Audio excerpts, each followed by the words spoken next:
It's one of the oldest restaurants in America and one of the friendliest. For its doors have welcomed everyone from classic Hollywood stars to longshoremen to today's hipsters. It's PJ Clarke's. Just by looking at PJ Clarke's on the Manhattan landscape, you know you're onto something special. Its modest 19th century building pokes through a cadaverous valley of skyscrapers, an old world holdout standing defiantly against its modern surroundings. I mean, it's the ambiance is, kind of what you would expect and want it to be.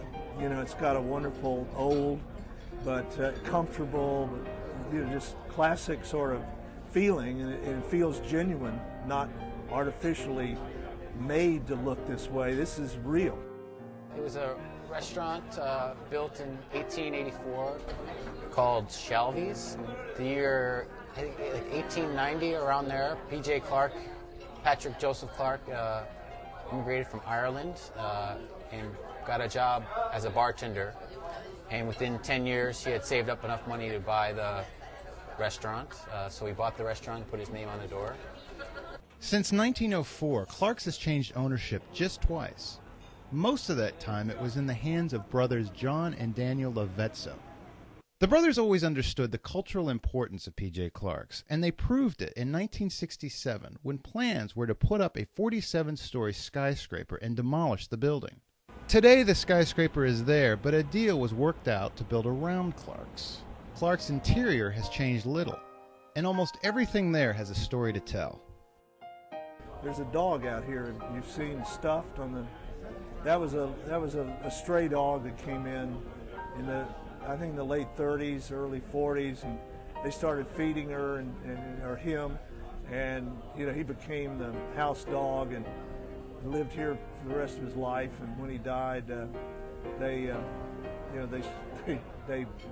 put him up on the top of I think at the time it was the telephone booth, but now he's still here, Skippy. And if there's any question whether this is an authentic Irish bar, look no further than the ceiling. There, poking out of the woodwork, are 2 human leg bones, put there as an Irish good luck charm. In 2002, the Lavezzo family decided to sell.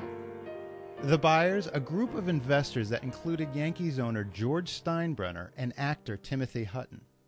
Veteran restaurateur Phil Scotti heads the group, and he was determined to give P.J. Clarke's another 100-plus year run. I took digital photos of the entire restaurant, every wall, every aspect, and took everything out of this restaurant one by one. In the middle of the construction, you could see from the basement to the sky. There's absolutely nothing inside of this restaurant. No floors, no roof, just walls. And we just put it back together one piece at a time, reinforced steel, plumbing, air conditioning. And what about the food? Let's just say if something's not broke, don't fix it. The food here is honest. Everything is delivered every day fresh. So we have a freezer, the size of your regular home freezer, and the only thing we keep in there is French fries. The place has a clientele list that any restaurant would envy. Marilyn Monroe, Louis Armstrong, and Joan Crawford, just to name a few. But perhaps the biggest name to dine on P.J. Clarke's red checkered tablecloths was old Blue Eyes himself, Frank Sinatra. Sinatra owes P.J. Clarke's a debt, and not just for their great burgers. For you see, one of his greatest hits was inspired and actually written in Clarke's. One for My Baby by Johnny Mercer. Mercer, the story goes, was sitting at the bar by himself, 3 o'clock in the morning, and this had happened to him, I believe, that he had lost his woman, and he was sitting there, and the bartender was about to close, and he was writing this out on a napkin at the bar, and he looked up at the bartender after, and he said, "Sorry, Pete, I couldn't make it rhyme." So it's Joe, right? So It's 2:45. There's no one in the place except you and me.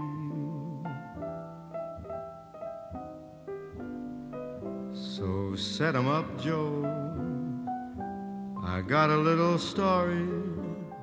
P.J. Clarke's big Hollywood moment came in 1945 with the release of the film The Lost Weekend, starring Ray Milland and directed by Billy Wilder. Only one scene was shot in Clarke's due to the noisy elevated train outside and cramped quarters. Today, filmmakers would find plenty of space to shoot, for PJ Clarke's has opened up 2 more locations in Manhattan, one downtown and another at Lincoln Center. As PJ Clarke's expands, one thing remains the same: the loyalty of its customers. And there's one customer who will be around forever.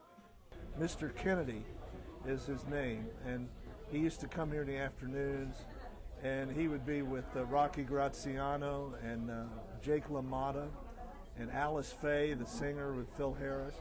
And they would spend the afternoon here, and enough times that when he died, his wife is reported to have said, I don't want him. You had him for so many years. I'm sending him back to you. And she sent his cremated ashes to PJ Clarke's. As it was for Mr. Kennedy, it's not just the food and ambiance that keeps them coming back.